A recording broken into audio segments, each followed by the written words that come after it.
படத்தில் 2 கேரக்டர் தான் தம்பி. ஒன்று விமல் சார், இன்னொன்று வந்து கருணாசன். 2 பேர் தான் படம் ஃபுல்லாக. அப்போ நான் கேட்டேன், என்ன பார்த்திபன் சார் மாதிரி ஒத்த செருப்பு மாதிரி இது 2 பேர் தான் படம் ஃபுல்லாக நடிச்சிருக்காங்களா, வேறு யாருமே கிடையாதா அப்படின்னு. கூட ஒரு பொணம் நடிச்சிருக்கு தம்பி, பாடி. அந்த பாடியை கூட நான் இருந்திருப்பேனே அப்படின்னு. பாடியெல்லாம் நீங்கள் எப்படி தம்பி, அது நல்லா இருக்காது. ஆனால் பாடியிலே நான் பல லாங்குவேஜ் காட்டுவேனே, அதுதானே பாடி லாங்குவேஜ். நீங்கள் ஏன் என்னை கூப்பிடலன்னு, அடுத்த படத்துக்கு கண்டிப்பாக கூப்பிட்டுறேன் அப்படின்னு. எது ஆடியோ லான்ச்சுக்கான்னு கேட்டேன். அதனால் அதுவும் நான் சொல்லிடுறேன், அடுத்த படத்துக்கு இருக்கணும். அப்புறம் எல்லோரும் கூப்பிட்டாங்க. அதே மாதிரி எங்கள் அண்ணன் கருணாசன்னை வந்து அது ஒரு மண் சார்ந்த குழந்தை. அது பாட்டுக்கு ஷூட்டிங் இல்லைன்னா வாக்கியா வரப்பு தோட்டம் துறவு, தலையில் ஒரு துண்டை கட்டிக்கிட்டு மாடை மெச்சம்மா, நாய்களுக்கு சாப்பாடு ஊட்டினோமா, ஷூட்டிங்னா அப்படியே மாட்டு வண்டியை கட்டிக்கிட்டு அப்படி போயிடுறது, அப்படியே வந்துடுறது. எப்போவுமே எங்கள் அண்ணன் மேலே வந்து தமிழக மக்களுக்கு மிகப்பெரிய கிரேஸ் இருக்குது. அண்ணனுக்கு புரிஞ்சிருக்குன்னு நினைக்கிறேன். இதெல்லாம் ஒரு பார்த்திபன் சாருடைய ஸ்டைல் தான். அப்பப்போ நீங்கள் கை தட்டுவீங்கன்றக்காக டக்கு டக்குன்னு யோசிக்கிறது தான். எனக்கு நான் கேமரா பிடிச்சிட்டு உட்காராதீங்க சொல்லிட்டேன். சில பஞ்சஸ் வரும்போது படக்குன்னு நீங்கள் பிடிச்சி கை தட்டினா தான் எனக்கு சந்தோஷமாக இருக்கும். அப்புறம் முக்கியமாக தயாரிப்பாளர் சொன்ன இந்த மாதிரி ஆஸ்திரேலியாவில் பங்காளி அவர் தான் ப்ரொடியூசரு. அவர் இப்போ லைனில் வந்தார். இவரை பற்றி சொன்னார். அவரை பற்றி முக்கியமான விஷயத்த எங்கள் அண்ணன் ஸ்னேகன் சொல்லுவார். அவர் தமிழ் வராதுன்னு சொல்லி ரொம்ப அழகாக தமிழில் ரொம்ப சிறப்பாக சொன்னார். கண்டிப்பாக நியூசிலாந்திலிருந்து உங்களுடைய கனவுகளோடு எங்களுடைய கலைத்தாய் உங்களை இங்கே இழுத்துட்டு வந்திருக்கானா, நீங்கள் போகும் இடமும் வெகு தூரம் இல்லை, இன்னும் நிறைய உயரம் இருக்குது உங்களுக்கு.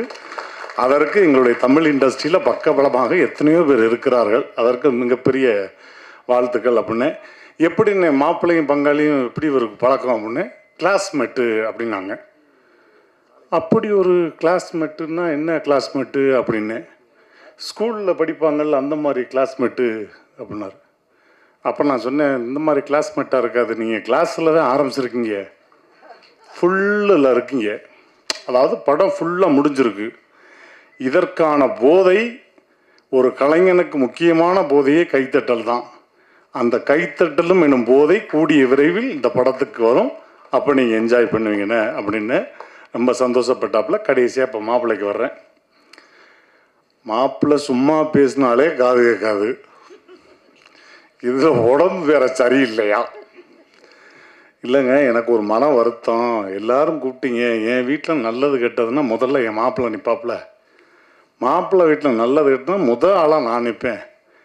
இப்படி ஒரு ஆடியோ லான்ச்சுக்கு வந்து மாப்பிள்ளை இன்ன வரைக்கும் இந்த செகண்ட் வரைக்கும் கூப்பிடாமல் இருக்காருங்க அப்படின்னோடனே அவர் சொன்ன ஒரு பதில், உன் வீட்டு ஃபங்க்ஷனுக்கு உன்னைய இன்வைட் பண்ணணுமா அப்படின்னாரு. அப்படியே பாரதிராஜா படம் மாதிரி சலார் சலார் சலார்னு அடித்த மாதிரி இருந்துச்சு. அது மாதிரி இது எங்களுடைய வீட்டு குடும்ப விழா, அதுக்கு அழைப்புதலே தேவையில்லை. சரி பேசிடலாமே அப்படின்னு ஃபோன் பண்ணலாம். கவிதா மேடம் சொன்ன மாதிரி தான், அவர் நார்மலாக பேசினாலும் நான் நிறைய முறை சொல்லியிருக்கேன் உங்களுக்கு. மாப்பிள்ளை எங்கே இருக்கீங்க? என்ன அந்த அங்கே தான் சுற்றிட்டு இருக்கேன், இப்படி தான் போயிட்டுருக்கோம். இல்லை இப்போ தான் காலையில் வந்துருச்சு, அப்படியே ஷூட்டிங் போயிட்டு வந்து அப்படியே நேரம் போட்டு புரிஞ்சிருச்சு மாப்பிள்ளை வச்சுருங்கன்றேன். இப்போ இவருக்கு உடம்பு வேற சரியில்லைன்னா சும்மாவே என் வாயை தூக்கி அவர் காதில் வைக்கணும். இப்போ என் உடம்பையே தூக்கி அவர் காதில் வைக்கணும்.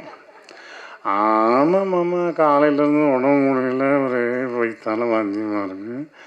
அதுக்காக தான் சொன்னேன், இல்லையா நீங்கள் வந்துடுவீங்க மாமா, என்ன மாமா நீங்கள் எல்லாம் எப்படி மாமா முன்னாப்பில். சரி மாப்பிள்ளை வந்துடுறேன்னு. அதனால் என்னுடைய அன்பு மாப்பிள்ளைக்கு என்னுடைய மனமார்ந்த வாழ்த்துக்கள். ஸோ இங்கே இருக்க எல்லாருக்குமே அதே மாதிரி கேமராமேன்.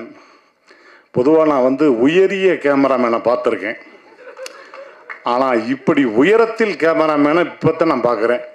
பின்னாடி டிஸ்கஷன்லாம் பயங்கரமாக நடந்துச்சு. நானும் ஸ்னேகன் பேசிக்கிட்டோம்.